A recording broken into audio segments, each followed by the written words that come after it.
Сәлем достар, каналға қош келдіңіздер. Бүгін біз өте пайдалы әрі тәтті батончик пісіреміз. Кішкентай балаларға өте пайдалы. Құрамында ешқандай зияны жоқ. Жасалу жолы өте оңай және духовканың көмегін қажет етпейді. Видеоны соңына дейін көріңіздер. Керекті тағамдардың құрамын видеоның астына жазып қоямын. Алдымен құрманы тасынан ажыратамыз.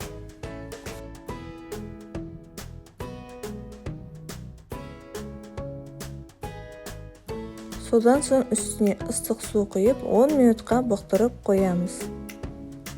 Оған дейін хлеб сұйымызды крошка тәріздес етіп бөлшектейміз.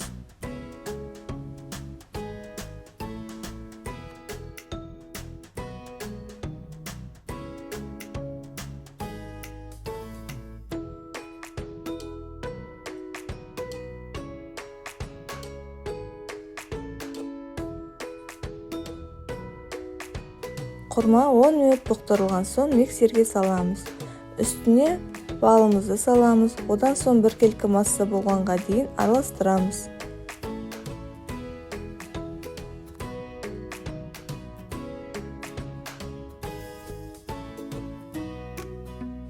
Содан соң хлебцейдің үстіне құрмалы пастамызды салып, жақсылап араластырамыз.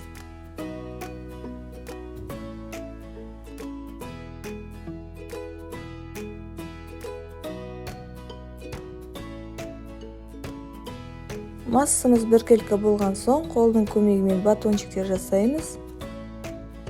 Батончиктердің формасын, көлемін өзіңіздің қалауыңызша жасай беруге болады.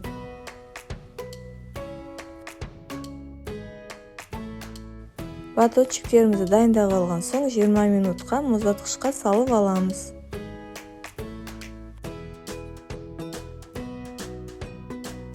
Шоколадты алдын ала микроволновкада ерітіп аламыз. Соңында үстіне сұйық май қосып, араластырып аламыз.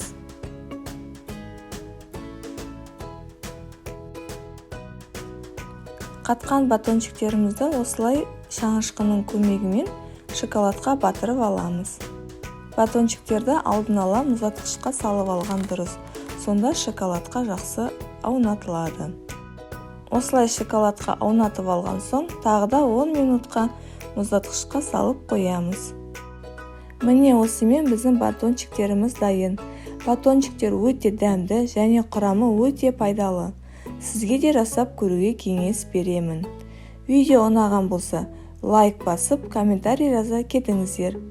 Келесі видеоларды жіберіп алмас үшін, подписка батырмасын басып, қоңырау белгісін басып қойыңыз. Ас болсын!